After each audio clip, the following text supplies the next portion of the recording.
আজকে on duty আছে রাত্রি 9:30টায়। সেই মতো রেডি হওয়া শুরু করলাম। এক কাপ চা খেলাম, যথারীতি হাতে 15 মিনিট সময় রেখে রুম থেকে বেরোলাম।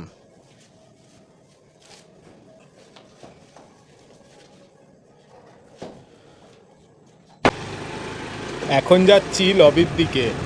রাত্রিবেলা ফুচকা কাকু ফুচকা বিক্রি করে ঘরে যাচ্ছে, আর আমি যাচ্ছি রাত্রিবেলা ডিউটি করতে।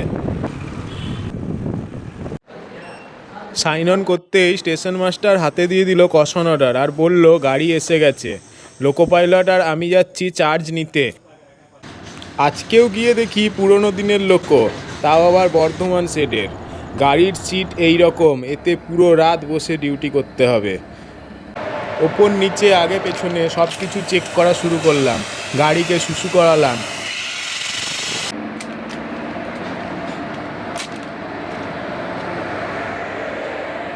স্যান্ড পুরো ভর্তি। স্যান্ডার কাজ করছে কিনা দেখলাম, আর এই সব দেখতে দেখতে গাড়ির সিগন্যালও দিয়ে দিল। 14 hours later. 14 ঘন্টা পরে গন্তব্য স্টেশনে গাড়ি পৌঁছে দিলাম এবং আমাদের রিলিফ করলো। এখন লবি যাচ্ছি সাইন অফ করতে।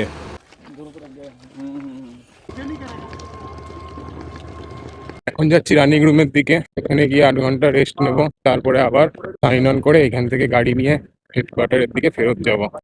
আবার একটা আলাদা ব্লগে দেখাবো কত ঘন্টা রেস্ট হয়, রানিং রুম কীরকম, থাকার জায়গা কীরকম। এখন এই ভিডিওটা এখানেই শেষ করছি। Signing off.